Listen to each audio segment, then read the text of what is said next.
What is up?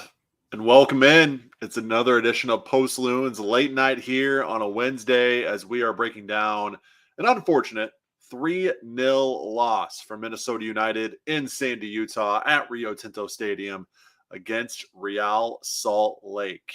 Loons don't lose much these days. Haven't had too many of these Post Loons live streams where we are breaking down a loss, but that is our duty and our responsibility here tonight.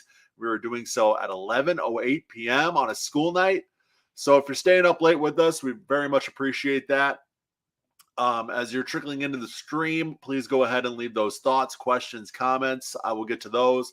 Would love to answer those as we get rolling here because if there are no questions and comments, not going to lie, guys, it's going to be real lonely doing this, just me talking and giving my thoughts. I want to hear your thoughts, your questions, your comments. So to drop those, make sure you go to our YouTube channel, youtube.com/postloon/Sota Soccer. If you're watching on the Twitter stream right now, you're going to have to go to YouTube if you want to get your question or comment in. If you are in on the YouTube channel, after you leave that comment, go ahead and give us a thumbs up and make sure you tap that bell to be notified whenever we drop a new video. And also hit that subscribe button on the channel too. Would very much appreciate that. But as you guys are doing that, I'm going to go ahead and get things started with my three big takeaways from the match tonight. They're not going to be very surprising, probably the same big takeaways that you guys have as well. The first one, obviously, center back concerns.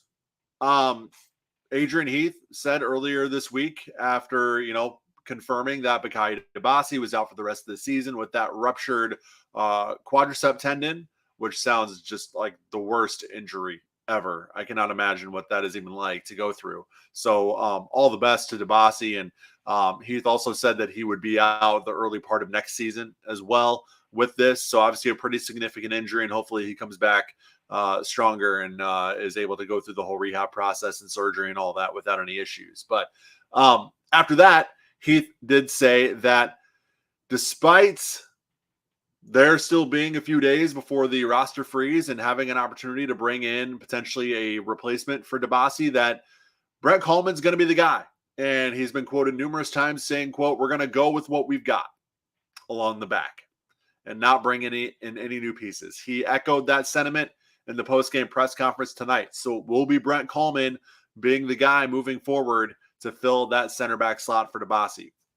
Arriaga's name has been brought up numerous times as well as a potential replacement. So if the Coleman experiment, or not even an experiment, but if it just doesn't work out with Coleman, you do have another option in Arriaga. He's been quoted in the past saying he wouldn't mind putting Robin Lod at center back. He wouldn't hesitate to do that as well. So while no new pieces are presumably going to be brought in to replace Dabasi, it seems like there might be more than just Coleman as options on the club to actually replace Dabasi there. But it was Coleman tonight, and it was not great along the entire back line, but especially that center back pairing. Coleman and Boxy just didn't seem to have any cohesiveness together. There are numerous times where it felt like one of them should have got a foot to a low cross or should have done better with the ball coming into the box, and it ended up leading to the ball going into the back of their own net, right?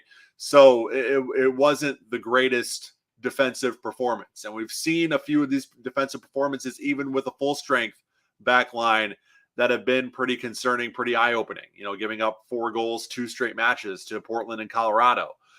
This, wasn't that wide open of a match, but you saw the cracks there and you saw the holes and you kind of saw what Minnesota United is now working with along the back with an injured Kamar Lawrence, injured Bakayi Dabasi. DJ Taylor's done great at left back, had a rough night tonight, as did the entire back line. And we'll see if Coleman is able to improve as he gets more time on the pitch, because he really is coming in cold here. He really is coming in without getting much consistent playing time at all this season. So it's tough to come in and make a real impact and get acclimated in the right way when you don't have that consistent run of play. So we'll see on Saturday. I think this is one of those where you sort of burn the game tape. Maybe you take a few things from it. But I think Saturday will be that real barometer. But yes, center back concerns were there tonight in the first game without Dabasi. 6.0 foot mob rating for Coleman. Get this, only 5.6 for Dabasi. Or excuse me, for Boxy. And that center back spot as well. So it was a rough night, and that is kind of my first big thing, my first big takeaway. My second, toothless attack. We talk about the center back concerns and talk about how bad the defense was, but when you don't hit the target offensively, you're not going to win many matches. And that was the case tonight. 4 shots, none on goal, no real threat or danger at all. In the post-game press conference, he basically said, hey, I thought it was all to play for in the midfield. I thought there really wasn't anything in it. I thought it was pretty even in the midfield, but we couldn't do anything. And I have the quote up, the official quote up here, but we didn't do much in one box and we couldn't keep them out of the other is basically what he said. And so that just kind of shows you how they lost the battle of the boxes tonight. We talked about the center back and the defensive issues. Well, they also were not able to get a single shot on goal, only a .33 XG for the Loons tonight. No real threat or danger at all. Obviously no Reynoso. He didn't even make the trip. No Fragapane either. The only starter that started along the front, the only normal starter that started along the front tonight was Bongi Hlongwane. So it was sort of a rotated roster, right? A rotated 11, a rotated starting lineup. So you weren't expecting them necessarily to be clicking on all cylinders like Frog. None on goal is a little bit concerning as far as the depth. And if that depth is going to be required or tested down the stretch and into the playoffs this season, this kind of performance doesn't necessarily inspire much confidence that they can get it done without that starting front line. And my final thing, big deal or not, heavily rotated squad midweek with a big one versus FC Dallas on Saturday. You know, you knew it was going to be a tough one coming in, and the expectations were probably low coming into this one. You'd probably be very, very happy with a point. Take the point and run was kind of my mentality coming into this one. So from my personal vantage point, I don't necessarily think it's that big of a deal. Now, if you follow it up with another dud on Saturday, then it becomes a bigger deal. But in a nutshell, this one tonight on the road, midweek, heavily rotated with your eye on a match on Saturday, a big one against Dallas. I don't necessarily, see, I'm not heartbroken over this. I'm not going to lose sleep over this. It was a crap result, but if you're going to have a crap result midweek leading up to a bigger match is going to be the time to have it. So Matthew Hansen chiming in, big thanks, Matthew, says he'd say anything about the DSC injury. He said it was a dislocated finger. They did pop it back in, but obviously just wasn't worth putting him back out on the pitch tonight. Seems like he'll be okay and good to go on Saturday. I did say when the goalkeeper switch was made at half that what happens when Tyler Miller makes 7 saves and Minnesota United wins 3-2. That obviously did not happen. Miller had a couple of interesting moments in the second half, I will, to say the least. Obviously, one that led to the third and final goal for RSL. So I do think it'll be DSC. It seems like he'll be healthy and ready to go. Just had a finger pop out of place tonight. Oh, he just had a finger pop out of place. Funny how I say that. Like it's not a big deal. Like it wouldn't hurt like hell to have that, try to pop that thing back in. But I guess that's what happens when you're a goalkeeper, right? Your fingers go through a lot, specifically your fingers in your hands. So it was a dislocated finger for St. Clair. Sounds like they popped it back in, but elected not to bring him back in this one, but should be good to go for Saturday. Big thanks for the question, Matthew.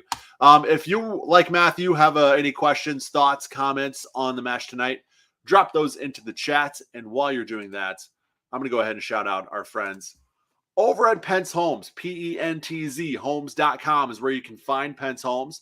Ran by Nate Pence, who's a huge fan of Minnesota United, but also supports Minnesota soccer at all levels here in and around the Twin Cities. He's heavily involved with Minneapolis City Soccer Club.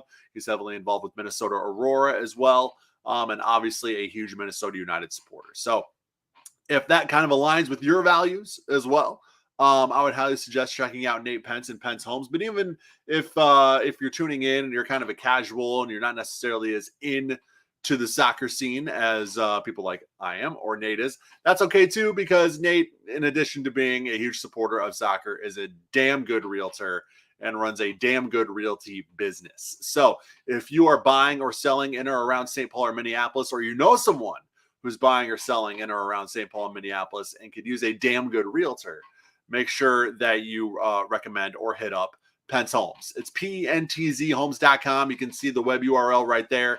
You can check out their hundreds upon hundreds of 5-star reviews.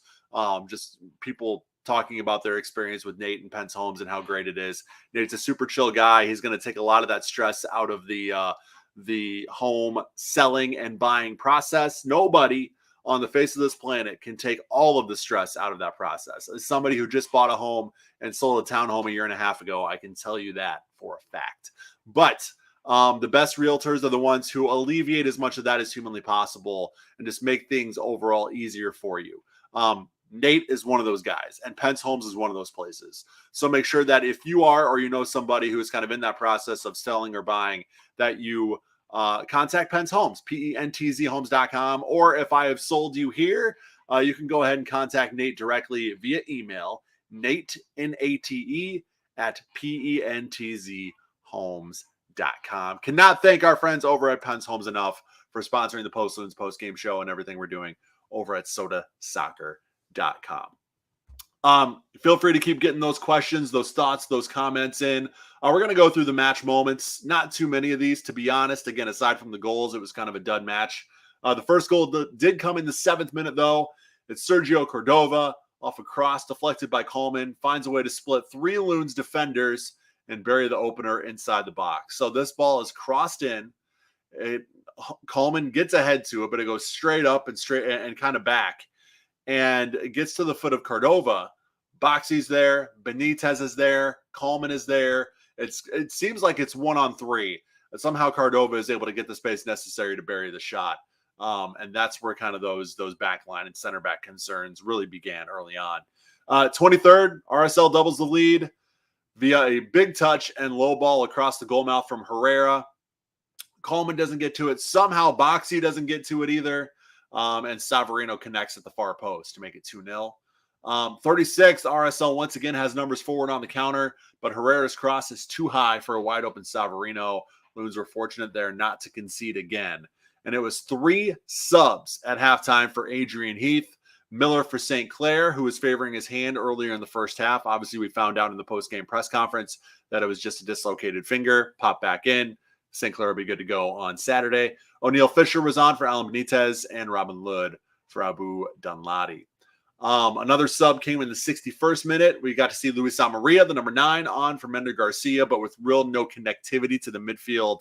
Amaria was much like the entire attack, he just wasn't able to make an impact in this one.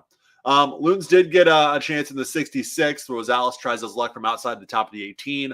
Over the bar, only Minnesota's second shot of the game at that point. And then in the 69th, a nice sub, Arriaga on for Rosales. And that is really all I have for the match moments and the game notes. Not much happening in this one. I see a few more people jumping into the chat, so feel free to drop those questions or comments. But we're going to go ahead and look ahead to what's coming up, because this one, it's in the past. Burn the game tape. If you have a question about the match specifically, you can drop that. But we're going to kind of go with what's on tap here. And, of course, that is the Saturday matinee against FC Dallas at home, 2:30 p.m. kickoff at Allianz Field. Then you're on the road next Saturday, September 10th in Portland. But this Dallas matchup is a big one. And this is one of those, it's going to kind of similar to the Austin match. It's going to be an opportunity for Emmanuel Reynoso to prove himself among one of those kind of top tier players in the league in Jesus Ferreira. He kind of did it against Driussi in the Austin match. And it seems like these are the matches where Reynoso really shows out, when there is another marquee player on the other side that people are talking about. Reynoso seems to really take it upon himself to outwork and outdo and outplay that other individual. He did it against Driussi in the Austin match. I fully expect him to try to do that with Jesus Ferreira on Saturday against FC Dallas.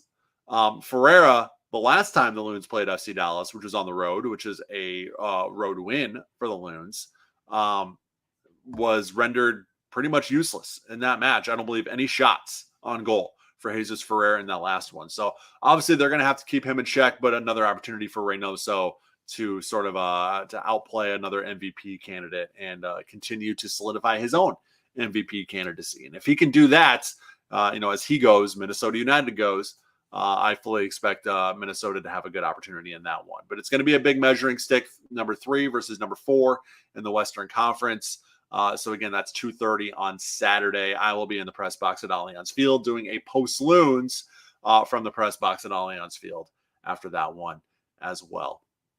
That is really all I got, guys. But before you guys go, I do want to shout out our friends over at Ninth Street Soccer and Coffee real quick. It's late. I'm tired. This was a dud. We're not going to go too much in depth on it anymore. But before we head out, make sure you stick around to hear all about our friends over at Ninth Street Soccer and Coffee. 801 South 9th Street, Minneapolis is where you can find them, conveniently located in the Marcy Holmes neighborhood, just kind of between Northeast and Dinkytown there, very centrally located in the Twin Cities. So, they're it's in the name, combination of soccer and coffee.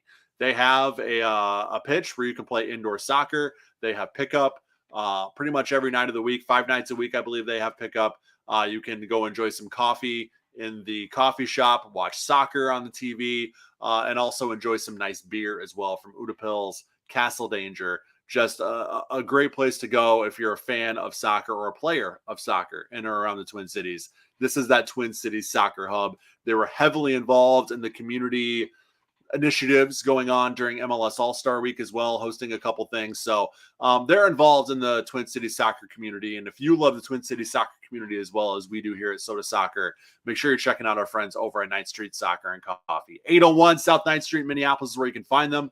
They're on Twitter and Instagram at 9th Street MPLS. That's 9th and Street spelled out, NINTHSTREET MPLS. Or that same handle is also their website URL. You can see it there at the bottom, 9thstreetmpls.com. Big thanks to our friends at 9th Street Soccer and Coffee for supporting the Post Loons postgame show and everything we're doing at Sota Soccer. And big thanks to all of you for tuning in to this very, very short, very, very brief late night version.